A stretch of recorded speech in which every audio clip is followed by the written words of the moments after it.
Hi friends, welcome back to Raman tutorial for English, and today we are going to learn about finite and non-finite verbs. This concept is very important to answer the questions which are around the concept of subject verb agreement, and this concept is going to help you to answer the questions related to verb, tense and mood, right? And it will help you to construct the sentences better. Because of the awareness of finite and non-finite verbs, you will be able to answer, you will be able to construct the sentences in a better way, right? Let's move on. First, let's learn what are finite verbs. Finite verb forms show tense, person and number. Yeah, what is this? Finite verb means finite verb forms show us or tell us about tense, person and number, right? Let's learn that in detail. See here, I have written down 3 examples. Here, I is a subject. This is a first person singular, right? First person singular. First person, and it is taking the verb go. Let's move to next example. This is third person singular. Third person singular. That's why the verb has changed to es. It has taken the inflection es. She goes. Here, this is first person plural, and the tense has changed to past tense. It means that finite verbs helps us to understand whether the subject is singular or plural, whether subject is in first person, second person or third person, and it also tells us whether the verb is in past tense, future or simple. I mean to say present tense. It tells us about the tense, it tells about the persons, it tells about the number, and finite verbs helps us to know these 3 things related to the verb and subject. Okay, I think it's not quite clear. Let me make it clear. She was waiting in the room before he came in. Here the subject is she, so we have used was plus waiting.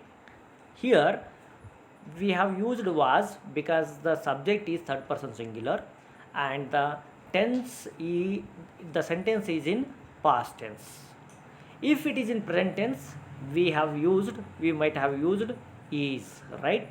But it is in the past tense, so we have used was. But we are not using were. Why? Because the subject is in third person singular. If it is plural, we might have used were. I think you got. ನೋಡಿ, ಇಲ್ಲಿ subject third person singular ಇದೆ ಅನ್ನೋಕ್ಕೋಸ್ಕರ ನಾವು was ಬಳಸ್ತಾ ಇದ್ದೀವಿ. ಅದು plural ಇದ್ದರೆ var ಬಳಸ್ತಾ ಇದ್ವಿ, ಪ್ರೆಸೆಂಟ್ ಟೆನ್ಸಲ್ಲಿದ್ದರೆ ಈಸ್ ಬಳಸ್ತಾ ಇದ್ದೀವಿ, ರೈಟ್? ಹೀಗೆ ಟೆನ್ಸ್ ಬಗ್ಗೆ ಕೂಡ ನಮಗೆ ಅವೇರ್ನೆಸ್ ಬರುತ್ತೆ. ಹಾಗೆಯೇ ನಮಗೆ ಯಾವುದ್ರ ಬಗ್ಗೆ ಅವೇರ್ನೆಸ್ ಬರುತ್ತೆ, ಅದು ಸಬ್ಜೆಕ್ಟು ಸಿಂಗ್ಯುಲರೋ ಪ್ಲೂರಲ್ಲೋ ಫಸ್ಟ್ ಪರ್ಸನಲ್ಲಿದೋ ಥರ್ಡ್ ಪರ್ಸನಲ್ಲಿದೆಯೋ ಅನ್ನೋದು ಗೊತ್ತಾಗುತ್ತೆ. ಈ ಫೈನೈಟ್ ವರ್ಬ್ಸ್ ಈ 3 ಕಾನ್ಸೆಪ್ಟ್ ಬಗ್ಗೆ ನಮಗೆ ಹೇಳ್ಕೊಡುತ್ತೆ. ಅಷ್ಟು ಕಾಂಪ್ಲಿಕೇಟ್ ಅಲ್ಲ ಇದು. Okay, let it be. ಒಂದು 2-3 ಎಕ್ಸಾಂಪಲ್ ತೊಗೊಳ್ಳೋಣ. Does your brother know my brother? ಈ ಡಸ್ನ ಯಾಕೆ ಯೂಸ್ ಮಾಡಿದ್ವಿ? Because the whole sentence is in simple present tense. ಹಾಗೆಯೇ your brother is the third person singular, ಹಾಗಾಗಿ ಡಸ್ನ ಯೂಸ್ ಮಾಡ್ತಾ ಇದ್ವಿ. ಒಂದು ಪಕ್ಷ ಯುವರ್ ಬ್ರದರ್ಸ್ ಇದ್ದಿದ್ರೆ ಏನು ಯೂಸ್ ಮಾಡ್ತಾ ಇದ್ವಿ? Come on answer me. Yes, you are right. ಡೂನ ಯೂಸ್ ಮಾಡ್ತಾ ಇದ್ವಿ. Do your brother know my brother ಅಂತ ಇದ್ವಿ. Do your brothers know my brothers ಅಥವಾ ನೋ ಮೈ ಬ್ರದರ್ ಅಂತ ಮಾಡ್ತಾ ಇದ್ವಿ, ರೈಟ್? ಓಕೆ, ಅಂದರೆ ನಮಗೆ ಬೇಸ್ಡ್ ಆನ್ ದ ಸಬ್ಜೆಕ್ಟ್ ಏನಿದೆ ಅದು ಫಸ್ಟ್ ಪರ್ಸನ್ನು, ಸೆಕೆಂಡ್ ಪರ್ಸನ್ನು, ಥರ್ಡ್ ಪರ್ಸನ್ನು, ಸಿಂಗ್ಯುಲರು ಪ್ಲೂರಲ್ಲು, ಪ್ರೆಸೆಂಟಲ್ಲಿದೋ ಪಾಸ್ಟಲ್ಲಿದೋ ಫ್ಯೂಚರದೋ ಅನ್ನೋದ್ರ ಮೇಲೆ ಏನು ವರ್ಬ್ಗಳು ಚೇಂಜಸ್ ಆಗುತ್ತೆ ಅದನ್ನು ನಾವು ಫೈನೈಟ್ ವರ್ಬ್ಸ್ ಅಂತ ಕರಿತೀವಿ, ರೈಟ್? ಇಲ್ಲಿ ನೋಡಿ, the night before he had to leave they sat on the small sofa in the living room and looked at old family photos ಅಂತ ಇಲ್ಲಿ ಸೆಂಟೆನ್ಸ್ ಇದೆ. ಇಲ್ಲೂ ಕೂಡ ಫೈನೈಟ್ ವರ್ಬ್ಸ್ ಇದೆ. ಈಗ ದಿಸ್ ಒನ್ ಇದು finite verb, right? Sat finite, looked finite, ಇವೆಲ್ಲ finite ವರ್ಬಿಗೆ ಒಂದು ಎಕ್ಸಾಂಪಲ್ ಸೆಂಟೆನ್ಸಲ್ಲಿ ಕೊಟ್ಟಿದ್ದೀವಿ. ರೈಟ್. ಈಗ aren't you a bit late, ಇದು ಕೂಡ ಆರ್ ಏನಾಗಿದೆ ಒಂದು ಫೈನೈಟ್ ವರ್ಬ್. ಸರ್ ನಮಗೆ ಹೆಂಗೆ ಅರ್ಥ ಮಾಡ್ಕೋಬೇಕು ಫೈನೈಟ್ ವರ್ಬನ್ನು ಬೇಗ ಅರ್ಥ ಮಾಡ್ಕೋಬೇಕು, ನಮಗೆ ಇಷ್ಟೆಲ್ಲ ತಿಳಿಯೋಷ್ಟು ಪೇಷನ್ಸ್ ಇಲ್ಲ ಅಂತ ಅಂದ್ಕೊಳ್ಬೇಡಿ. There is a small trick ಇದೆ, ಒಂದು ಟ್ರಿಕ್ ಇದೆ. ಎಕ್ಸಾಮಲ್ಲಿ ಡೈರೆಕ್ಟಾಗಿ ಏನಪ್ಪ ಇದು ಫೈನೈಟ್ ಹೇಳಿ, ಇದು ನಾನ್ ಫೈನೈಟ್ ಹೇಳಿ ಅಂತ ಹೇಳಲ್ಲ, ಆದರೆ ಇದ್ರ ಮೇಲೆ ಸಾಕಷ್ಟು ಕಾನ್ಸೆಪ್ಟನ್ನು ನಿಮಗೆ ಕ್ವಶನ್ ಮಾಡ್ತಾರೆ. ನೋಡಿ, ಯಾವುದು ವೆರಿ ನಿಯರ್ ಟು ಸಬ್ಜೆಕ್ಟ್ಗೆ ಯಾವುದು ತುಂಬ ನಿಯರ್ ಇರುತ್ತೋ that is finite verb. She was going home. ಇಲ್ಲಿ ಫೈನೈಟ್ ಯಾವುದಿದೆ, ಸಬ್ಜೆಕ್ಟ್ ಇದು, ಅದಕ್ಕೆ ತುಂಬ ಹತ್ತಿರ ಇರೋದು ಯಾವುದಿದೆ, was. She was going to home. ಈ ವಾಸ್ ಏನಿದೆ ಅದು ಫೈನೈಟ್ ವರ್ಬ್ ಆಗುತ್ತೆ. ಆಮೇಲೆ ಇನ್ನು ಉಳಿದ ಸರ್ ಇದು ಕೂಡ ವರ್ಬ್ ಅಲ್ಲ, ಹೌದು ಅದು ವರ್ಬು, ಅದೆಲ್ಲಿ ಹೋಗುತ್ತೆ, ನಾನ್ ಫೈನೈಟಿಗೆ ಹೋಗುತ್ತೆ. ಸರ್ ಹಾಗಾದರೆ ನಾನ್ ಫೈನೈಟ್ ಬಗ್ಗೆ ಹೇಳಿಲ್ಲ, ರೈಟು ಹೇಳುವ, ಒಂದೊಂದೇ ಕಾನ್ಸೆಪ್ಟನ್ನು ಕ್ಲಿಯರ್ ಮಾಡೋಣ. ಈಗ ನಾನ್ ಫೈನೈಟ್ ಕಡೆ ಬರೋಣ.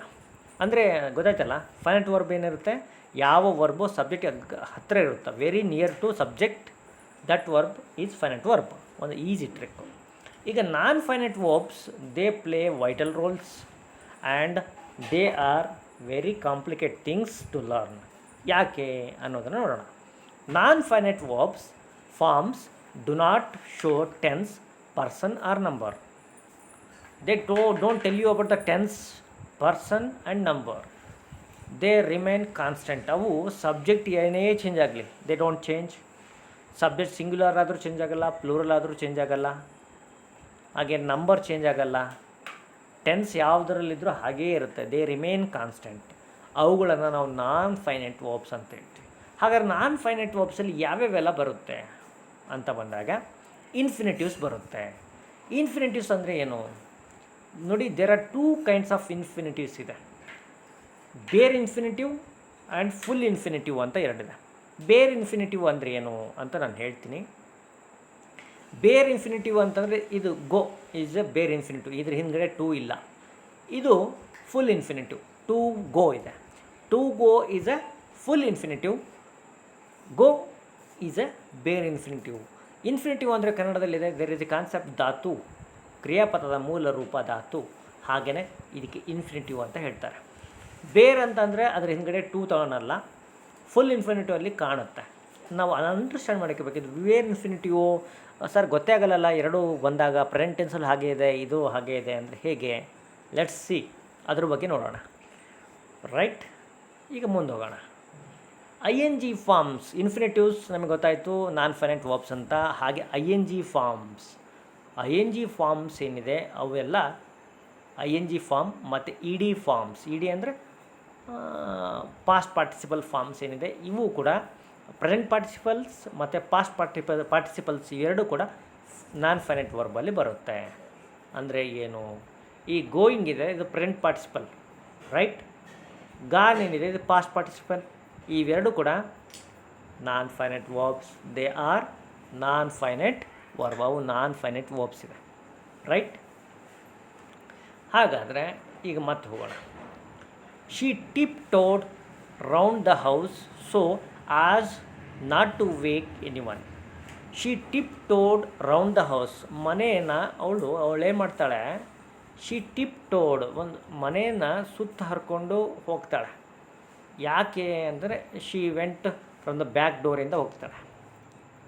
She didn't want to wake up anyone. Okay, ಅದು ನಮಗೆ ಇಂಪಾರ್ಟೆಂಟ್ ಅಲ್ಲ. The meaning of the sentence is not important, this to wake is important. ಇಲ್ಲಿ ಟು ವೇಕ್ ಹೇಗೆ ಸೆಂಟೆನ್ಸಲ್ಲಿ ಬಂದಿದೆ, ಇಲ್ಲಿ ವರ್ಬ್ ಏನಿದೆ, let's see. She tiptoed round, ಇದು ಟಿಪ್ ಟೋಡು ವರ್ಬ್ ಇದೆ, ಇದು finite, this is finite. Round the house so as not to wake, ಈ ನಾಟ್ ಟು ವೇಕ್ ಇಂದ ಇನ್ಫಿನಿಟಿವ್, ಇದು ನಾನ್ ಫೈನೈಟ್ ವರ್ಬ್. ಇದು ಇಲ್ಲಿ ಸಬ್ಜೆಕ್ಟ್ ಹೀ ಬಂದರೂ ಚೇಂಜ್ ಆಗಲ್ಲ. He tiptoed round the house as not to wake anyone, change ಆಗುತ್ತಾ? Okay, ಒಂದು ಪಕ್ಷ ನಾವು ಪ್ರೆಸೆಂಟ್ ಟೆನ್ಸಲ್ಲಿ ಮಾಡಿದ್ವಿ ಅಂದ್ಕೊಳ್ರಿ, ಇದೇ ಶೀನ ಅದೇನೇ ಹಾಗೇನೆ ಇಟ್ಕೊಳ್ಳೋಣ. Let's keep that. She tiptoes, ಇಲ್ಲೇನಾಗುತ್ತೆ, tiptoes round the house as not to wake anyone. ಅಂದರೆ ಈ ಪ್ರೆಸೆಂಟಲ್ಲಿ ಬಂದರೂ ಚೇಂಜ್ ಆಗಲಿಲ್ಲ. ಒಂದು ಪಕ್ಷ ಫ್ಯೂಚರಲ್ಲಿ ಮಾಡೋಣ, ಚೇಂಜಸ್ ಮಾಡೋಣ. ಅಲ್ಲಾದರೂ ಚೇಂಜ್ ಆಗುತ್ತಾ ನೋಡೋಣ. She will tiptoe round the house so as to not to wake anyone. ಆವಾಗಲೂ ಚೇಂಜ್ ಆಗಲ್ಲ, ಈ ಟೆನ್ಸಿಗೂ ಚೇಂಜ್ ಆಗಲ್ಲ, ಸಬ್ಜೆಕ್ಟು ಸಿಂಗ್ಯುಲರ್ ಆದರೂ ಚೇಂಜ್ ಆಗಲ್ಲ, ಪ್ಲೂರಲ್ ಆದರೂ ಚೇಂಜ್ ಆಗಲ್ಲ. ಈ ರೀತಿ ಕಾನ್ಸ್ಟೆಂಟಾಗಿ ಉಳಿಯುವಂಥ ಈ ಇನ್ಫಿನಿಟಿವ್ಸ್ ಏನಿದೆ ಅವು ನಾನ್ ಫೈನೈಟ್ ವರ್ಬ್ಸಿಗೆ ಬರುತ್ತೆ. ಅವು ಯಾವಾಗಲೂ ವರ್ಬ್ ಜೊತೆಗೆ ವರ್ಬ್ ಆದ ನಂತರ ಬರುತ್ತೆ. ಅವು ಯಾವಾಗಲೂ second part of the verb ಇರುತ್ತೆ, but they are not finite, right. ನೋಡಿ ಈಗ ನೆಕ್ಸ್ಟ್ ಸೆಂಟೆನ್ಸ್ ನೋಡೋಣ, ಈಸಿ ತೊಗೊಳ್ಳೋಣ. Let's see. You need to paint the whole cupboard. You need to paint the whole cupboard starting from the bottom. ಇಲ್ಲಿ ಎರಡು ಏನಿದೆ non finite ಇದೆ. ಒಂದು ಇಲ್ಲಿದೆ, ಅನದರ್ ಒನ್ ಏನಿದೆ ಇಲ್ಲಿದೆ. ಯು ನೀಡ್ ಟು ಪೇಂಟ್, ಇಲ್ಲಿ you need is the verb. You need to paint ಇದೇನಿದೆ infinitive. To paint the whole cupboard. ಈ ಹೋಲ್ ಕಬಾರ್ಡ್ ಏನಿದೆ ಆ ಕಬಾರ್ಡನ್ನು ಪೇಂಟ್ ಮಾಡಬೇಕು. You have to paint the whole cupboard. ಎಲ್ಲಿದ್ದ? From the bottom. ಬಾಟಮಿಂದ start ಮಾಡಿ from the bottom you have to start ಅಂತ ಇದೆ, ರೈಟ್. ಇಲ್ಲಿ ಸ್ಟಾರ್ಟಿಂಗ್ ಅನ್ನೋಂಥ ಇದೇನಿದೆ ಇದು present participle. This is present participle. To paint ಏನಿದೆ ಅದು ಇನ್ಫಿನಿಟಿವ್. ಈ ಇನ್ಫಿನಿಟಿವ್ ಟು ಪೇಂಟ್, ಸ್ಟಾರ್ಟಿಂಗ್ ಏನಿದೆ ಅದು ಪ್ರೆಸೆಂಟ್ ಪಾರ್ಟಿಸಿಪಲ್. ಬೋತ್ ಆರ್ ಏನಿದೆ ನಾನ್ ಫೈನೈಟ್ ವರ್ಬ್ಸ್ ಇದೆ. Need not to worry. ಗೊತ್ತಾಯ್ತಲ್ಲ ಸ್ನೇಹಿತರೆ? ಹಾಗಾದರೆ ಗೊತ್ತಾಯಿತು ನಾನ್ ಫೈನೈಟಲ್ಲಿ ಯಾವ್ಯಾವ ಬರುತ್ತೆ. Yes, infinitives. Second one present participles and past participles. Sir ಇಲ್ಲಿ ಲಿಸ್ಟ್ ಮುಗೀತಾ ಅಂತಂದರೆ ಲಿಸ್ಟ್ ಮುಗಿದಿಲ್ಲ, ಲಿಸ್ಟಲ್ಲಿ ಇನ್ನೂ ಇದೆ. ಅಭಿ ಪಿಕ್ಚರ್ ಬಾಕಿ ಹೇ. ಏನಂತೀರಿ ಸ್ನೇಹಿತರೆ? ಓಕೆ, ಈಗ ಇನ್ನೊಂದಿಷ್ಟು ನೋಡೋಣ. Some forms of a verb are referred as non finite. Some forms of a verb are referred as non finite. For example, the present and past participles and infinitives are most common of these. Present participle, past participle ಮತ್ತು infinitives ಇವೆಲ್ಲ ಏನಿದೆ ಇವು non finite ವರ್ಬಲ್ಲಿ ಬರುತ್ತೆ, right. The base form is often used in non finite way. Base form ಇರುತ್ತೆ ನೋಡಿ, present ಟೆನ್ಸಿನ base form ಅಂದರೆ ಇನ್ಫಿನಿಟಿವ್.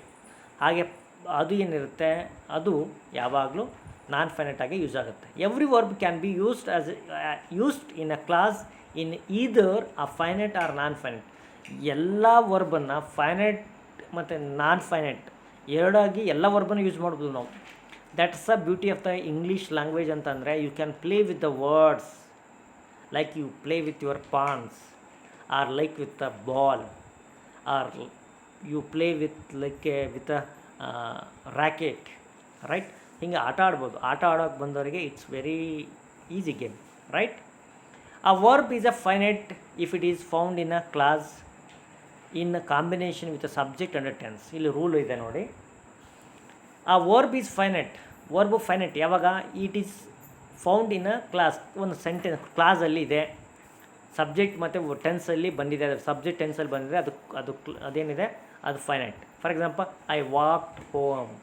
ಇಲ್ಲಿ ವಾಕ್ಡ್ ಹೋಮ್ ಅನ್ನೋದೇನೋ ಒಂದು ಕ್ಲಾಸ್, ರೈಟ್. ಈ ಕ್ಲಾಸಲ್ಲಿ ಸಬ್ಜೆಕ್ಟ್ ಇದೆ, ಹಾಗೆಯೇ ವಾಕ್ಡ್ ಹೋಮ್ ಇದೆ. ಇದು ಕಂಪ್ಲೀಟ್ ಏನಾಗುತ್ತೆ ಒಂದು ಕ್ಲಾಸ್ ಮಾಡುತ್ತೆ. ಸಿಂಪಲ್ ಸೆಂಟೆನ್ಸ್ ಅಂತ ನೀವು ಅನ್ಕೋಬೋದು. We saw a deer. They appreciate a little price now and then. ಹೌದ್ರಾ? ಇಲ್ಲಿ ಈ ಅಪ್ರಿಷಿಯೇಟ್, ಸಾ, ವಾಕ್ಡ್ ಇವೆಲ್ಲ ಏನಿದೆ finite, okay. It is non finite if it is used without the verb having a tense. ಒಂದು ಪಕ್ಷ ಇವುಗಳನ್ನೇ ನಾವು tense ಇಲ್ಲದ ಹಾಗೆ ಬಳಸಿದರೆ, without using any tense, present past ಯಾವುದು ಇಲ್ಲದೆ ಬಳಸಿದರೆ ಅವು ನಾನ್ ಫೈನೈಟ್ ಆಗುತ್ತೆ. For example, to open, tear off the tap. To open, tear off the tap. Open ಮಾಡಬೇಕಾದ್ರೆ ಆ ಟ್ಯಾಪ್ನ ಟಿಯರ್ ಆಫ್ ಮಾಡಿಬಿಡು. ಲುಕಿಂಗ್ ಅರೌಂಡ್ ನೋಡಿ, ಲುಕಿಂಗನ್ನು ನಾವು ಹೀ ಈಸ್ ಲುಕಿಂಗ್ ಅರೌಂಡ್ ಅಂತ ಹೇಳ್ತಿಲ್ಲ, ಲುಕಿಂಗ್ ಅರೌಂಡ್. ಲುಕಿಂಗ್ ಅರೌಂಡ್ ಒಂದು ಕಾಮ ಪ್ಲೇಸ್ ಮಾಡಿದ್ವಿ. ಹೀ ನೋಟಿಸ್ಡ್ ಆ ಲೆಟರ್ ಆನ್ ದ ಫ್ಲೋರ್. ಇಲ್ಲೇನಾಗುತ್ತೆ, ಇಲ್ಲಿ ಬಂದಿರೋದು ಇದೇನಾಗುತ್ತೆ ನಾನ್ ಫೈನೈಟಲ್ಲಿ ಬರುತ್ತೆ. It comes under non finite. Looking around, Hi noticed ಆ ಲೆಟರ್ ಆನ್ ದ ಫ್ಲೋರ್. ಇಲ್ಲಿ ನೋಟಿಸ್ಡ್ ಏನಿದೆ, ನೋಟಿಸ್ಡ್ ಫೈನೈಟ್ ಆಗುತ್ತೆ. ಲುಕಿಂಗ್ ಏನಾಗುತ್ತೆ ನಾನ್ ಫೈನೈಟ್ ಆಗುತ್ತೆ. ಹಾಗೆಯೇ warn out by the heat they stopped for a drink ಅಂತ ಇದೆ. ಇಲ್ಲಿ ವಾರ್ನ್ ಔಟ್ ಅಂದರೆ ಇದು ನಾವು ಹೇಳ್ಬೋದು ಥರ್ಡ್ ಫಾರ್ಮ್, ಪಾಸ್ಟ್ ಪಾರ್ಟಿಸಿಪಲ್ ಇದೆ. ಈ worn out by the heat, ಆ ಹೀಟಿಗೆ, ಬಿಸಿಲಿಗೆ ಬೆಂಡಾಗಿ they stop for a drink, ಒಂದು ನೀರು ಕುಡಿಯೋದಕ್ಕೆ, ಒಂದು ಪಾನೀಯಕ್ಕೋಸ್ಕರ ನಿಂತರು. ಅದೆಲ್ಲ meaning we don't mind. Worn out, ಇಲ್ಲಿ ವಾರ್ನ್ ಔಟ್ ಅನ್ನೋದು ನಾನ್ ಫೈನೈಟ್, ದೇ ಸ್ಟಾಪ್ಡ್ ಅನ್ನೋದು finite. Okay, with no agreement between the subject and the verb. ಇಲ್ಲಿ ನೋಡಿ ಅಗ್ರಿಮೆಂಟೇ ಇಲ್ಲ. ಈ worn out it doesn't matter well, ಅದು ಮುಂದೆ ಬರೋದು ಸಬ್ಜೆಕ್ಟು ದೇನೋ ಹೀನೋ, ಅದು ಇದಕ್ಕೆ ಇಟ್ ಡಸಂಟ್ ಮ್ಯಾಟರ್. ಹೀ ಬಂದರೂ ಚೇಂಜ್ ಆಗುತ್ತೆ ನೋಡಿ. Warn out by the heat, Hi stopped for a drink. ಹೌದ್ರಾ? ಒಂದು ಪಕ್ಷ ನಾವು ಇಲ್ಲಿ ಮುಂದೆ ಹೀ ಸ್ಟಾಪ್ಸ್ ಅಂತ ಮಾಡಿದರೂ ಅದಕ್ಕೇನು meaningless. Worn out by the heat, he stops for a drink. ಅಂದರೆ ಏನೇ ನೀವು ಟೆನ್ಸ್ ಚೇಂಜ್ ಆಗಲಿ, ನಂಬರ್ ಚೇಂಜ್ ಆಗಲಿ, ಈ ನಾನ್ ಫೈನೈಟ್ ವರ್ಬ್ಸಿಗೆ ಅವಕ್ಕೆ ಏನೋ ಕೇರ್ ಇಲ್ಲ. They don't mind at all. ಅವಕ್ಕೆ ಕೇರ್ ಆಗಲ್ಲ. With no agreement between the subject and the verb, ಅವಕ್ಕೆ ಅಗ್ರಿಮೆಂಟ್ ಆಗಬೇಕಾಗಿಲ್ಲ. That plan failing he gave up. ಆ ಪ್ಲ್ಯಾನ್ ಫೇಲ್ ಆಗ್ತಿದ್ದಂಗೆ ಹೀ ಗೇವ್ ಅಪ್ ಅಂತ ಇದೆ. ಇಲ್ಲಿ ದಟ್ ಪ್ಲ್ಯಾನ್, ಇದು ಸಬ್ಜೆಕ್ಟ್ ಅಂದ್ಕೊಳಕ್ಕೆ ಹೋಗಬೇಡಿ. ಇಲ್ಲೇನು ವಾಸ್ ಇಲ್ಲ, ಯಾವುದಿಲ್ಲ. ಇಲ್ಲಿ that plan failing he gave up ಇಲ್ಲಿದೆ. ಹೀ ಗೇವ್ ಅಪ್ ಅನ್ನೋದು ಸಬ್ಜೆಕ್ಟ್ ಮತ್ತು ವರ್ಬ್ ಇದೆ. ಆದರೆ ಇದು ಫೇಲಿಂಗ್ ಅನ್ನೋದಿದೆ, ನಾನ್ ಫೈನೈಟ್ ಇದೆ. Right? Our guest departed, we felt a little depressed. ಇಲ್ಲಿ ನಿಮಗೆ ಅನಿಸ್ಬೋದು ಅವರ್ ಗೆಸ್ಟ್ ಡಿಪಾರ್ಟೆಡ್, ಹೊರಟೋದ ನಂತರ ಅವರು ನಮ್ಮ ಗೆಸ್ಟು ಹೋದಾಗ ಈ ಡಿಪಾರ್ಟೆಡ್ ಏನಾಗುತ್ತೆ, ಫೈನಾನ್ಸ್ಡ್, ನಾನ್ ಫೈನೈಟ್ ಆಗುತ್ತೆ. We felt a little depressed ಅಂತ. ಈ ಡಿಪ್ರೆಸ್ಡ್ ಅನ್ನೋದು ಏನಿದೆಯಲ್ಲ, ಇದು ಇದು ಕೂಡ SCD, ಇದು ಏನಾಗುತ್ತೆ depressed. V felt a little depressed, ಇದು ಅಡ್ವರ್ಬ್ ಇದೆ. ನಾವು ಹೆಂಗೆ ಫೀಲ್ ಮಾಡಿದ್ವಿ ಅನ್ನೋದನ್ನೇ ಎಕ್ಸ್ಪ್ರೆಸ್ ಮಾಡೋದಕ್ಕೆ ಬಳಸ್ತಾ ಇದ್ವಿ. This is adverb. ಓಕೆ, ಈಗ ಕಾಂಪೌಂಡ್ ವರ್ಬ್ ಬಗ್ಗೆ ನೋಡೋಣ. Compound verb is actually made up of one finite verb part which is always first auxiliary verb, while the remaining non finite parts are the base form of the participle. ನೋಡಿ, compound verb ಅಂತೀವಿ. ಯಾವ್ಯಾವ compound verb ಇರುತ್ತೆ ಅಲ್ಲಿ ಮೊದಲೇ part ಏನಿರುತ್ತೆ, finite ಇರುತ್ತೆ. Next part ಏನಿರುತ್ತೆ ಅದು ನಾನ್ ಫೈನೈಟ್ ಇರುತ್ತೆ. ಈಗ ನಾನು ಎಕ್ಸಾಂಪಲ್ ನೇರವಾಗಿ ಕೇಳ್ಬಿಡ್ತೀನಿ. Helena was running around screaming ಅಂತ ಇದೆ. Helena is the subject. Was running ಏನಿದೆ ಇದು ವರ್ಬು ಎರಡು ಪಾರ್ಟಲ್ಲಿದೆ. ಒಂದು helping verb, this is helping verb. Right? ಇದು ಹೆಲ್ಪಿಂಗ್ ವರ್ಬ್, ಇದು ಆಕ್ಸಿಲರಿ ವರ್ಬ್ ಇದೆ. ಆ್ಯಂಡ್ ರನ್ನಿಂಗ್ ಏನಿದೆ ಇದು ಅದರ ಸೆಕೆಂಡ್ ಪಾರ್ಟ್ ಇದೆ. ಇಲ್ಲಿ ಫಸ್ಟ್ ಪಾರ್ಟು ಫೈನೈಟ್ ಆಗುತ್ತೆ, ಸೆಕೆಂಡ್ ಪಾರ್ಟು ನಾನ್ ಫೈನೈಟ್ ಆಗುತ್ತೆ. That's it. I had been living in a dream for months ಅಂತ ಇದೆ. ಇಲ್ಲಿ had finite, been and living both are non finite. Olivia is coming round at 6 o'clock this evening. Here also this one and this one. The present participle, the present simple and past simple forms of a verb are always finite. ನೆನ್ಪಿಡಿ, past ಟೆನ್ಸಲ್ಲಿ ನಿಮ್ಗೆ ಅನಿಸೋದು sir verb tense ಅದಕ್ಕೇನು doesn't matter, ಅದು change ಆಗಲ್ಲ, ಆದರೂ ಯಾಕೆ ಅಂತಂದರೆ ನೀವು ನೆನ್ಪಿಡಬೇಕು. ಹೌದು, ನೀವು ಹೇಳೋದು ರೈಟ್ ಇದೆ. ಪಾಸ್ಟ್ ಟೆನ್ಸಲ್ಲಿ ಹೀ ಬಂದರೂ ಹೀ ಸ್ಟಾಪ್ಟ್ ಆಗುತ್ತೆ, ಶೀ ಬಂದರೂ ಸ್ಟಾಪ್ಟ್ ಆಗುತ್ತೆ. ರೈಟ್? ಸೇಮ್. ದೇ ಬಂದಾಗೂ ಸ್ಟಾಪ್ಟ್ ಆಗುತ್ತೆ. ಆದರೆ ನಾವು ಇದನ್ನು ನಾವು ಫೈನೈಟ್ ವರ್ಬಲ್ಲೇ ಕನ್ಸಿಡರ್ ಮಾಡಬೇಕು. That's very important. ಅದು ಭಾಳ ಇಂಪಾರ್ಟೆಂಟ್ ಇರುತ್ತೆ. ಯಾಕಂತಂದರೆ ಎಲ್ಲ ಟೈಮಲ್ಲೂ ಹಾಗೇ ಇರಲ್ಲ. ಸಬ್ಜೆಕ್ಟು ಚೇಂಜ್ ಆದಾಗ ಬರೀ ಇಲ್ಲಿ ಇಷ್ಟಿದೆ ಅಂತಂದರೆ ಈ ಸ್ಟಾಪ್ಡ್ ಬೇಸ್ ಫಾರ್ಮ್ ಏನಿದೆ ನೋಡಿ, ಪಾಸ್ಟ್ ಟೆನ್ಸ್ ಮತ್ತು simple past tense, simple present ಫಾರ್ಮನ್ನು ನಾವು ಯಾವಾಗಲೂ ಫೈನೈಟ್ ಅಂತ ಕನ್ಸಿಡರ್ ಮಾಡಬೇಕು. ಆದರೆ ಈ ಸಿಂಪಲ್ ಪಾಸ್ಟ್ ಟೆನ್ಸ್ ಕಣ್ಣಿಗೆ ಕಾಣಲ್ಲ ಚೇಂಜ್ ಆಗಿದ್ದು, ಆದರೂ you have to consider likewise. I sing, we tell stories at night, Maya laughed, the shelter collapsed. ಇಲ್ಲಿ ಲಾಫ್ಟ್, ಕೊಲ್ಯಾಪ್ಸ್ಡ್, ಟೆಲ್, ಸಿಂಗ್ ಇವೆಲ್ಲ finite. Non finite verb is sometimes used immediately after finite verb. ನಾನು ಹೇಳಿದೆ second part of the verb most of the time is non ಫೈನೈಟೇ ಇರುತ್ತೆ. I like to get up, early at the weekend. ಇಲ್ಲಿ I like ಏನಿದೆ finite ಇದೆ, ಈ to get up ಏನಿದೆ infinitive non finite ಇದೆ. Harriet repeatedly really dislikes cleaning the cooker. ಇಲ್ಲಿ Harriet really dislikes ನೋಡಿ, ವರ್ಬ್ ಹೇರೇಟ್ ಬಂದಿದೆ, ಅದಕ್ಕೆ ಡಿಸ್ಲೈಕ್ಸ್ ಇದೆ. ಹೇರೇಟ್ ಆ್ಯಂಡ್ ರೋಮಾ ಬಂದಿದ್ದರೆ ಡಿಸ್ಲೈಕ್ ಆಗ್ತಿತ್ತು. ಸಬ್ಜೆಕ್ಟ್ ಪ್ಲೂರಲ್ ಆದಾಗ ಚೇಂಜ್ ಆಗ್ತಿರುತ್ತೆ. ಹಾಗೆ that's why that is finite and cleaning is non finite. ಇಲ್ಲಿ ಕ್ಲೀನಿಂಗ್ ಏನಿದೆ ಇದು ಒಂದು ಪ್ರೆಸೆಂಟ್ ಪಾರ್ಟಿಸಿಪಲ್ ಆಗಿ ಬಳಸಬೇಕು. ದಿಸ್ ಈಸ್ ಪ್ರೆಸೆಂಟ್ ಪಾರ್ಟಿಸಿಪಲ್ ಅಂತಲೂ ಹೇಳ್ಬೋದು, ಜಿರೆಂಡ್ ಅಂತಲೂ ಹೇಳ್ಬೋದು. ಯಾಕೆ ಯಾವಾಗ ಜಿರೆಂಡ್ ಕಾನ್ಸೆಪ್ಟ್ ಬಗ್ಗೆ ನಾನು ನಿಮ್ಗೆ ಹೇಳ್ತೀನಿ. ಈಗ ಒಂದು ಸ್ವಲ್ಪ ಹೇಳಿಬಿಡಲ ಅಂತ ಅಂದ್ಕೊಂಡಿದ್ದೀನಿ. ಜಿರೆಂಡ್ ಯಾವಾಗ ಆಗುತ್ತೆ ಅನ್ನೋಂಥ ನಾನು ನಿಮಗೆ ಇಲ್ಲೇ ಕ್ಲಾರಿಟಿ ಮಾಡಿಬಿಡೋಣ. ನೋಡಿ, ಒಂದು ಈ ಜಿರೆಂಡ್ ಅಂದರೆ ಏನು, ಈ ಪ್ರೆಸೆಂಟ್ ಪಾರ್ಟಿಸಿಪಲ್ ಫಾರ್ಮ್ ಜಿರೆಂಡಿಗೂ ಏನು ವ್ಯತ್ಯಾಸ ಇರಲ್ಲ ನೋಡೋದ್ರಲ್ಲಿ, ಎರಡು ಹಂಗಿರುತ್ತೆ. For example let me walking ಅಂತ ತೊಗೊಳ್ಳೋಣ. ವಾಕಿಂಗ್, ಫಿಶಿಂಗ್, ಅರ್ನಿಂಗ್ ಎಲ್ಲವೂ ಕೂಡ ಈ ವಾಕಿಂಗ್ ಏನಿದೆ ಇದು ವರ್ಬ್ ಪ್ಲೇಸಲ್ಲಿ ಬಂದರೆ ಅದು ಪ್ರೆಸೆಂಟ್ ಪಾರ್ಟಿಸಿಪಲ್ ಆಗುತ್ತೆ. For example I am walking home, I am walking out ಅಂದ್ಕೊಡ್ರಿ. ಐ ಆಮ್ ವಾಕಿಂಗ್ ಔಟ್, ಇಲ್ಲಿ ಪಾರ್ಟ್ ಆಫ್ ದ ವರ್ಬ್ ಇದೆ, ಇಲ್ಲಿ ವರ್ಬ್ ಆಗುತ್ತೆ. This is verb. ಓಕೆ, ನಾನು ಇಲ್ಲಿ ಫೈನೈಟು ನಾನ್ ಫೈನೈಟಲ್ಲಿ ಇದ್ರ ಲೆಕ್ಕಕ್ಕೆ ಬಿಡಿ, ಇದ್ರ ಬಗ್ಗೆ ನಾನು ಹೇಳ್ತಾ ಇಲ್ಲ. ಈಗ ಇದು ಏನಿದೆ ವಾಕಿಂಗ್ ಏನಿದೆ ಇದು ಪಾರ್ಟ್ ಆಫ್ ದ ವರ್ಬ್ ಪ್ಲೇಸಲ್ಲಿದೆ, ರೈಟ್. ಇದನ್ನು ನಾವು ಸಬ್ಜೆಕ್ಟ್ ಪ್ಲೇಸಲ್ಲಿ ಬಳಸಿದರೆ walking is a kind of exercise ಅಂತ ಏನೋ ಒಂದು ಬರಿತೀವಿ ಅಂದ್ಕೊಳ್ರಿ. ಇಲ್ಲಿ ಸಬ್ಜೆಕ್ಟಾಗಿ ಬಳಸ್ತೀವಿ, ಇದು ಜಿರೆಂಡ್ ಆಗುತ್ತೆ. ಹಾಗೆಯೇ ಹೀ ಲೈಕ್ಸ್ ವಾಕಿಂಗ್ ಅ ಲಾಟ್ ಅಂತ ಬಳಸ್ತೀವಿ. ಇಲ್ಲಿ ಕೂಡ ಏನಾಯಿತು, ಇದು ಇಲ್ಲಿ ಸಬ್ಜೆಕ್ಟ್ ಪ್ಲೇಸಲ್ಲಿ ಬಂದರೆ ಆಬ್ಜೆಕ್ಟ್ ಪ್ಲೇಸಲ್ಲಿ ಬಂದರೆ ಏನಾಗುತ್ತೆ, that becomes gerund, right. Part of the verb ಬಂದಾಗ ಅದೇನಾಗುತ್ತೆ ಪ್ರೆಸೆಂಟ್ ಪಾರ್ಟಿಸಿಪಲ್ ಆಗುತ್ತೆ. ಓಕೆ, ಅದ್ರ ಬಗ್ಗೆ ಡೀಟೇಲಾಗಿ ಹೇಳುವ. I certainly wouldn't want to see him again. ಇಲ್ಲಿ ಕೂಡ ಟು ಸಿ ಏನಿದೆ ನಾನ್ ಫೈನೈಟ್ ಇದೆ. We persuaded them to join us. ಈ ನೋಡಿ ಯಾವಾಗಲೂ ಸೆಕೆಂಡ್ ಪಾರ್ಟಲ್ಲೇ ಬರುತ್ತೆ ಇದು. This is the first part, ಇದೇ ವರ್ಬ್ ಇರುತ್ತೆ, and this is second. Often a noun or a pronoun can come between the finite verb and the non finite. Usually ವರ್ಬನ್ನು ಮತ್ತು ನೌನನ್ನು ಮತ್ತು ಪ್ರೊನೌನನ್ನು ನಾವು ಪ್ಲೇಸ್ ಮಾಡ್ತೀವಿ. ಎಲ್ಲಿ ಪ್ಲೇಸ್ ಮಾಡ್ತೀವಿ, between finite and non finite ನಡುವೆ ಪ್ಲೇಸ್ ಮಾಡ್ತೀವಿ. ಹೇಗೆ, ಇಲ್ಲಿ ನೋಡಿ, we want Charlie to act as a club secretary. We want Charlie is a noun, right. ಇದೇನು ಬಂದಿದೆ, ಈ ವರ್ಬ್ ಮತ್ತು ಇದು ಫೈನೈಟ್ ಹಾಗೆ ನಾನ್ ಫೈನೈಟ್ ನಡುವೆ ಬಂದು ಸೇರಿದೆ, ಇದು ನಡುವೆ ಬಂದಿದೆ. ಹೀಗೆ ಇದನ್ನು ಕೂಡ ನಾವು ಏನು ಮಾಡ್ಬೋದು, ವಿ ಕ್ಯಾನ್ ಯೂಸ್ ದ್ಯಾಟ್. ಭಾಳ ದೊಡ್ಡ ಗ್ರಾಮರ್ ರೂಲ್ ಅಲ್ಲ, ನಮಗೆ ಗೊತ್ತಾಗಬೇಕು ಅಂತ ಅಷ್ಟೆ. She wanted him to wash his hands in the bathroom. Sir, ನಮಗೆ ಇದೆಲ್ಲ ತಿಳಿಯೋದ್ರಿಂದ ಸೆಂಟೆನ್ಸ್ ಸ್ಟ್ರಕ್ಚರ್ ಹೆಲ್ಪ್ ಆಗುತ್ತೆ ಅಂತಂದ್ರಿ.